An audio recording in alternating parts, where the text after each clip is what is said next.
My wife cheated on me with my father, and then told everyone I was a monster. My name is Daniel Reed, and I don't really know who I am anymore. I used to be a husband, a son, a brother, someone with a future that made sense. Now I feel like I'm just the echo of a life that got ripped apart. I married Emily when I was 27. We had a small apartment, cheap furniture, quiet mornings with coffee on the balcony. We talked about kids, a house someday, maybe a dog. My parents loved her. My dad, Mark, especially. He joked that she was way out of my league, slap my shoulder, laugh louder than everyone else. I used to think that meant he was proud of me. I didn't realize he was circling something he already wanted. About a year into our marriage, my dad started dropping by all the time, fixing a cabinet hinge, bringing groceries, offering help I never asked for. I thought he was trying to be supportive, maybe making up for not being around much when I was younger.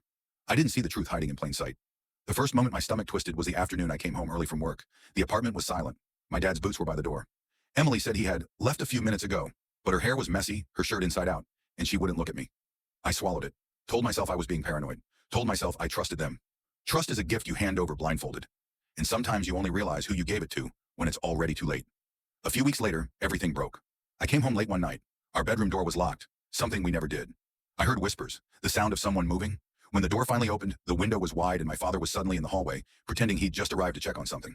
My chest felt like it caved in. I didn't yell. I didn't accuse them. I just asked quietly.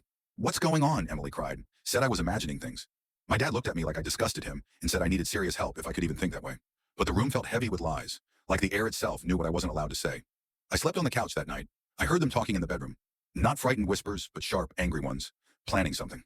The next morning there was a knock at the door. 2 police officers, blank expressions, calm voices. "Sir, we received a report of sexual assault." Emily stood behind them, trembling, clutching my father's arm as if he was her savior. She told them I had been forcing myself on her for months, that she had been terrified, that my father was the only one who believed her. My own father testified to the lie. The world tilted sideways and never came back. Neighbors stared as they took me outside. My mother stood on the steps with her hands over her mouth, my father holding Emily like he was protecting something precious. I spent the night staring at a cracked concrete wall, replaying every memory, every laugh, every kiss. Now twisted into something dark and unrecognizable. There was no evidence, no messages, nothing real to support it. The case collapsed before trial. But innocence doesn't erase accusation. My relatives stopped calling. Friends disappeared. My mother wouldn't meet my eyes. My uncle told me not to cause problems by showing up to family gatherings. My name became a rumor people whispered like a warning. Emily moved out a week later, with my father. They didn't even bother pretending anymore. Eventually, my mother told me the truth in a tired, broken voice. "He's always been jealous of you, Daniel. He just finally found a way to take what you had." It wasn't love between them. It was power, control, ego. A man who couldn't stand seeing his son build a better life.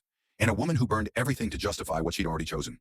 They didn't just betray me. They erased me, then rewrote me into a villain. I didn't fight back. I packed what I had, moved into a small one-room place on the edge of town, changed my number, learned how to breathe again one quiet day at a time. People say betrayal hurts because it comes from those you trust. But the truth is worse. What hurts most is knowing they didn't just leave. They convinced the world that you were the danger and walked away hand in hand while you stood there bleeding. Sometimes I think about going back, standing on the porch of the house I grew up in and asking my father if he feels even a flicker of shame. Asking Emily if she ever loved me at all. But I already know how they'd answer. They'd lie. And I don't have another version of myself left to lose. So I stay quiet. I rebuild. I carry the ghost of the man I used to be, the one who believed family meant safety. And I bury him a little deeper every day. Because this feud isn't loud anymore. It's just a silence that never lets go.